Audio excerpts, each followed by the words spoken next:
Са машини, добро утро. Часа е здрав. Часа е, не знам колко е часа. Да, 7:05. Сме тук дошли към 6:30. Даже 6 и нещо. Всичкаме 2 км. В момента се запътваме към други бизнес начинания. Ще да продаваме едни чанти. И ще ви апдейтнем като тръгнем. Нали така, брат? Най-накрая едни очила да. най-накрая ги продадохме. Точно така. Ние за колко ще ги продаваме тия рейбанки? 100 кинт. Fair enough, честно казано, защото те нямат и кълъвче. А тя историята там е малко по-дълга, ще си я говорим, тя Габи ги е намерила. Така че да.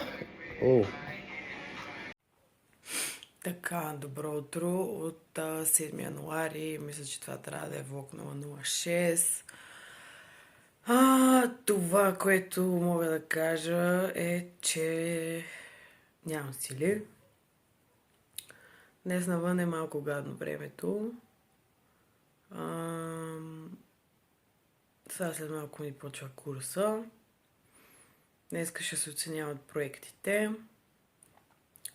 Не съм много убедена на нашия проект с моя отбор за каква оценка е. Но това, което мога да кажа е, че не трябва да се отлага.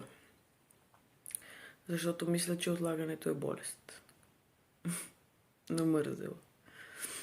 И на тъпотията, и на това, че си мислиш, че има време, или на това, че си мислиш, че не е времето сега, или че ти не си готов, или че не знам си какво си. Това са тотално ограничаващи вярвания, които спират развитието ти, растежа ти и те забавят, защото след като веднъж си помислил нещо, нали, че искаш, че ще направиш, че не знам си какво си, значи ти си готов. Щом мозъкът и главата ти сега го е допуснала до теб, защото тя преди не го е допускала тая мисъл до теб, щом сега е момента, в който съзнанието ти допуска тази мисъл до теб и я допуска за сравнително адекватна, значи си готов.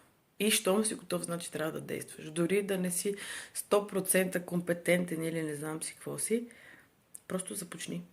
Просто започни сега. Добър ден, машини, ето ни в колата, отиваме да правим бизнес, да продаваме. Добър ден. Скри старата стока, Да правим пари. Старата стока, не бе, това е другия бизнес, как ще скрие? Точно това е първия, точно така. Просто смина сезона, изкарахме кеша, захлебихме. На пауза е.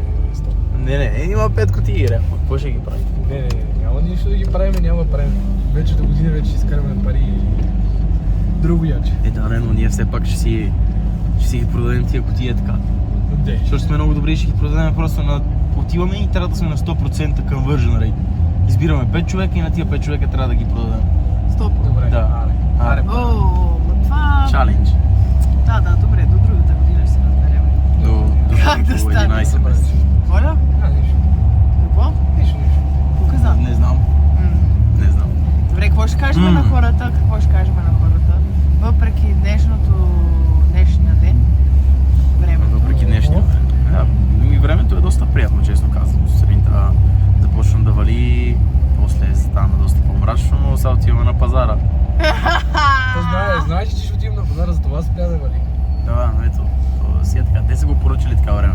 Най-доброто. Кой е нашия шофьор? Най-добрия, best friends ever. Да, той е най-добрия, ето му. Не разбира, че той мрази това. Ще се видим след малко на пазара вече. Окей. И отдавна ще снимаме. Не съм дошла. Добър ден, ето ни от пазара. Най-доброто място. Искам да го покажа. Да, искам, ето. Ама не мога да завърта. Ето, брат, ето виж. Да видите, колеги. Ще вижте колко експириенс е. Левски ЦСК. Бой Яко. Много приятен експириенс. Ето това е истинската страна на пазара. Уповето. Да. Ето ни Нидос. Търсиме перфектният купувач за нашите чанти. Ние не знаехме всъщност дали има перфектен купувач за нашата чанта. По-скоро в момента оглеждаме. Търговец. Да, търговец. Но като гледам тук как върват нещата... Има го перфектният търговец. Ей, там на нашите търги виждам го. Оп. Първи път. Ама той не включва има някакви Да, бе. всекъде са се пуснали. Добре. Виждаме се после пак. Аре си. Добро утро, мъжчини. Ето ни днеска на 8 януари. Връщаме се отново с влогчетата. Вчера просто ще добавим, от вчера сме и се снели няколко. Имахме доста интересен експириенс на един пазар. И днес, като за начало на деня, сме доста заредени с енергия. Следователно искаме и вас да ви заредим.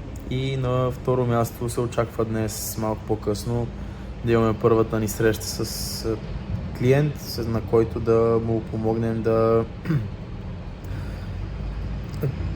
Той е в началото на неговото начинание с даден бизнес, малко по-късно ще ви апдейтнем, но ние сме там да му помогнем на него, както и на нас, да започнем в тази сфера с копирайтинга, така че нашото джърни започва от днес и ще ги размажем, така че каквото и да се случва, каквото и да искате го толкова много, че да го превърнете в реалност в самото ви съзнание първоначално. Първо във вашето подсъзнание, после във вашето съзнание, да стане реалност в реалността. Добър ден от 8 януари, най-добрия ден, числото на парите, тук сме. Какво да кажа? Не мога да кажа, че днес е точно топ деня, но ще видим, не знам, рано е да се каже. Отивам да свърша едни неща, които... Извън пътя. Отивам да свърша едни неща, които трябва и които вероятно ще доведат до някакъв хубав резултат. След това отивам да свърша още някакви задачки, да се видя с някакви хора, да си платя за страховката на колата преди да изтеква пак, защото аз имам навика да между вноските да ми изтича и да трябва пак да си отварям нова срещу още 5 милиона лева. Но няма проблем. И така, после ще се видим. Добър ден! Значи преди точно 20 минути направих предния си влог, в който казах, че днеска е интересен ден. Значи той стана още по-интересен. Защото отидох да заредя гориво преди да тръгна към София, където трябваше да стигна към 12, по принцип, заради уговорка, и заредих гориво, само че колата ми е на дизел, а сладоранката на бензиностанцията ми сипа бензин. Значи, както казах, днеска беше интересен ден. Той е станал още по-интересен като цяло, откакто го казах. С колата ми всичко е наред, здрава, права и в изправност, на пътя е. Вози си ме, както си му реда. Пичовете от бензиностанцията реагираха много бързо като цяло. Там избутаха я, изсмукаха я, оправяха я. Всичко е наред.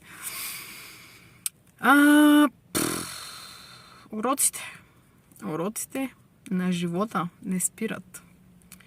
И днешният урок, който бих казала, че може да се изтегли от тези хубави събития, е, че първо, не всичко е на всяка цена.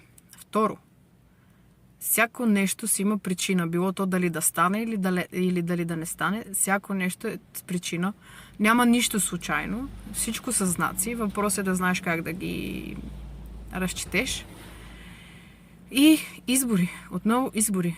Изборите ежедневно за това какво да правиш, какво да не правиш, къде да бъдеш, с кого да бъдеш и на кого да отделяш от времето и от енергията си, защото това са ти двата най-ценни ресурса и докато не спреш да ги раздаваш за жълти стотинки, няма да се оправиш. Така че, пичови, продължаваме да се учиме. Без това. Good night, good evening, good afternoon, good sled afternoon. Брат, по-професионално. Добре вечер. Добър вечер. Добър вечер, машини. Тук сме. Днес е продължението на 8 януари. Това клипче ще бъде общо от вчера и от днес, понеже имахме малко ангажименти. Имахме вчера малко ангажименти, което ни възпрепятства да обработим видеото. Тогава трябва да кача това от вчера. Да. Така че то ще бъде днес, ще може да го видите днес. И то е с цел up to date за днешните неща, които са за мен доста интригуващи. Доста велики. Да. И по-скоро не съм имал такова вълнение, може би от последното зелено училище в 4-ти клас. Вечерта преди да тръгнем. Така че... Много си развълнува, значи. Аз не си чак толкова. Ми няма разписал, защото в момента обсъждаме това с даден проект, който в момента няма да се обсъжда толкова навътре. Даден проект за приложение и за вебсайт с цел развитие малък среден бизнес. Така че, ако тук в момента е това, ние именно с CEO-то се познаваме. Аз съм се запознал от моята работа, така че това е по-интригуващо за мен, брат, защото аз с него реално се познавам от може би 4, вече 5 месеца, в които с него просто си говориме да се видим, да се чуеме, да се чуеме, кога ще се видим, кога ще се чуеме, и в един момент аз го предлагам това нещо, той срещаме случайно тук в Фантастико и той ми вика кога ще се чуеме, защото искам ти да бъдеш част от това нещо, което е готино. Аз затова съм толкова развълнуван. И като цяло доста приятна информация. Така че... Да, отвори такива мисловни канали доста. Да, но пак не сме завършили мисията на Андрю Нейтейт от Copywriting кампуса. Именно там е 24-48 часа имаме за цел да намерим клиент за нашите услуги, но сме по него. В момента, след като запишем видеото, започваме работа именно с това нещо, да развием този скил. Тук искам само да ви кажа, може да намерим клиента, искам да ти кажа, брат, че той ни каза да направим определено нещо и ние не го направихме. Аз нищо не съм правил, нито съм power up, нито 15 секунди това и онова.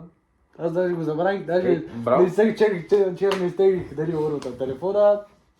Това го имах за приложение ли? Да. Демек мога да го ползвам като приложение на телефона си. Да. О, Габи, тук ще научи нещо ново. Да, цял живот се учим, не забравяйте, цял живот се учим. Да, точно. И няма грешки, има само уроци. Именно. Така че, да, ти всъщност за какво каза, какво не сме направили? Той каза, че трябва да си съставим един списък с контактите и след това да чекнем, които имат бизнеса, ние не го направихме. Нито един от нас не го направи. Да, никой един от нас. Да. То ние се изпотрепахме вчера, друг е въпрос. Не се изпотрепахме. Ето, ще седнем на този лист, да напишем. Не, просто някакви познати типове. Защото той каза, всеки, който познавате, аз го познавам много хора, ти познаваш 5 пъти повече хора. Аз никой не познавам. Аз това ви казвам, че ние не го направихме. Затова просто ще седнем сега. Точно така, няма да гледаме клип, защото нямаме време. Така, но защото ние трябва да изпълним първо мисията от предишния клип. Да. Така че ще седнем в момента да обсъдим нещата, кой познава. И мисията е да напишем абсолютно всички хора, които познаваме, но то е impossible. В смисъл, то е possible, но не мисля, че е нужно. Защото аз познавам някакви хора от... Дойдете ли хора с бизнес, за да може да им правиш? Да, той казва absolutely everyone that you know. Да, по принцип. Така, с бизнес? Не, без бизнес. Първо всички, после да отделиш най-горе тия, които са с бизнес. Той каза всички да ги напишем. Бизнес. Не знам. Това ще е... Аз честно казвам, не мога да седим за брат, за това трябва да ги напишеш. Защото не сме се замислили просто. Но да. Това е. Добре, ние друго, кое да кажем. То ние говорихме глупости, ние ще режем много. Въпросът е друго, кое да кажем. Нищо няма да режем днеска без едит. Днеска е no edit day. Добре, full max, all day. Всичко, каквото сложиме, много е важно. Много е важно да видите пазара днеска. По-рано клипа ще го видите. Пазара? Да, пазара, да. Това от вчера. Видеото. Да. Много интересни неща не си купихме, но ги имаше. Ще отидем пак като времето се оправи, Просто като не бяхме сигурни дали има плащане с карта и то нямаше. Не плащане с биткоин, даже да попитаме някой. Дали не ти каза там да си сложиш Сергей и да почнеш да продаваш? Да. Скина. Тъй като ние отидохме за чантите и отидохме да питаме една дама как да ги продадем и тя каза, че отвориме Сергия за нея. Рано на нас това ни беше като... Сайд бизнес. Да, това е просто... Ходехме с един плик на Lidl, 2 плика на Lidl на пазара на Битака и те си помисли, че нас ни е срам от това да застанем там и да продаваме. Ама не, ние просто имахме такава леко граничеща с малумна идея, че кръставичар на кръставичар краставици да продава. Значи те там са си проснали някакви Сергии, някакви търговци. Да, нас идеята не ни беше да им искаме много пари, идеята им беше да искаме някакви малко пари, за да може той да си избие повече пари, сещи се. Въпросът е, че няма Сергии, всички да продават месо и букуци, никой не продаваше дрехи и чанти. Добре. Или като продаваха, защото имаше 2 Сергии точно с втора употреба неща, всички други бяха нови, като замислиш етикети. Да, тия дънките, където как да си ги купиш. Бранд ню. Нови са, с етикети са. Да, верно всичко е с етикети. Аз даже обещавам, обещавам в клипа, че ще ходя да си купя там нещо, да имам за спомен. Филип Плейн. Не бе, ще купим някакви гащи за тичане, примерно, смисъл, някакви къси гащи. Да. Ще ги изперем 2 пъти преди да ги носим, ама ще ги купим. То най-якото е, че като ги спереш още 2 пъти след това, ти няма ги носиш, защото ще стане нещо от тях. Се разпаднат. Да. Ще се такова. Добре. Да, започваме ние работа. Окей. Абе да, ще се вием утре, значи. Чао. Stay strong. Лека вечер, нали знаете?